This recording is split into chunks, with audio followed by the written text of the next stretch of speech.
Assalamualaikum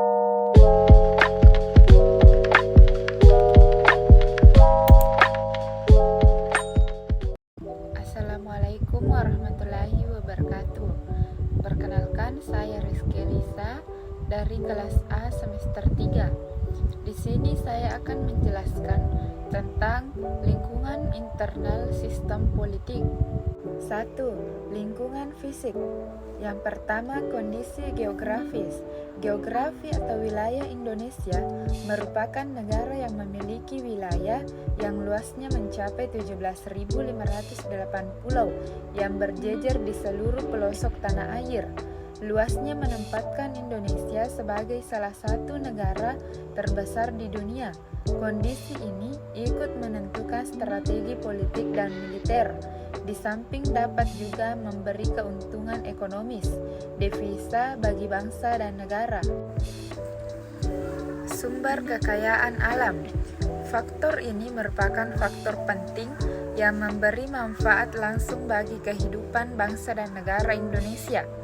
Faktor ini yang harus diperhatikan adalah sumber daya alam, yang meliputi antara lain sumber daya alam kehutanan, sumber daya kelautan, dan sumber daya migas. Berikutnya, kondisi demografi atau kependudukan. Kondisi demografi adalah kondisi penduduk yang meliputi jumlah, kualitas, administrasi, dan karakteristik pembangunan penduduk dalam negara Indonesia. 2. Lingkungan sosial. Lingkungan sosial adalah lingkungan yang merupakan wadah masyarakat untuk ikut serta dalam membangun kelangsungan kehidupan bangsa dan negara yang meliputi aspek politik, sosial, budaya, hankam, dan hukum bagi kesejahteraan keseluruhan rakyat. Selanjutnya, lingkungan politik. Lingkungan politik adalah lingkungan yang merupakan wadah bagi seluruh rakyat untuk ambil peran dalam partisipasi politik, baik dalam lembaga suprastruktur, lembaga legislatif, eksekutif, dan yudikatif, maupun dalam lembaga infrastruktur politik sebagai manifestasi dari pelaksanaan hak politik atau political rights dalam negara Indonesia.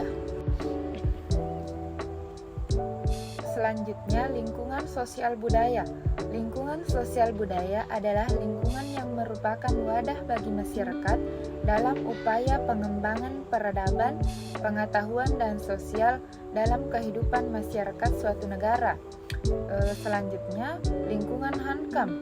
Lingkungan pertahanan dan keamanan adalah lingkungan yang selalu diharapkan oleh bangsa dan negara berada pada posisi aman, damai, dan tenang dari ancaman, tantangan, hambatan, dan gangguan, baik yang datang dari dalam maupun dari luar negeri yang dapat membahayakan kelangsungan kehidupan bangsa dan negara yang berdasarkan Pancasila dan Undang-Undang 1945. Lingkungan hukum. Lingkungan hukum adalah lingkungan yang berisi ketaatan, kesetaraan, dan keadilan, serta adanya kepastian hukum bagi hak dan kewajiban setiap warga negara tanpa ada diskriminasi. 3. Lingkungan ekonomi domestik.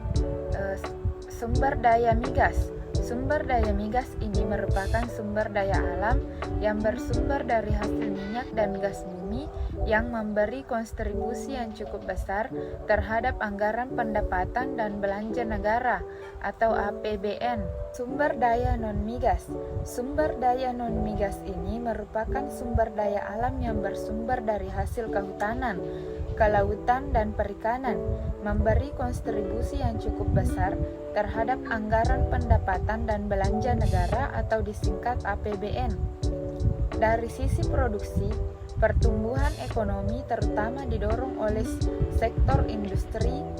Pengelolaan non-migas yang diperkirakan tumbuh rata-rata 8,6% per tahun, di mana pendorong utamanya diharapkan dari industri makanan dan minuman dan tembakau, industri keras dan barang cetakan, serta industri barang kimia dan barang dari karet.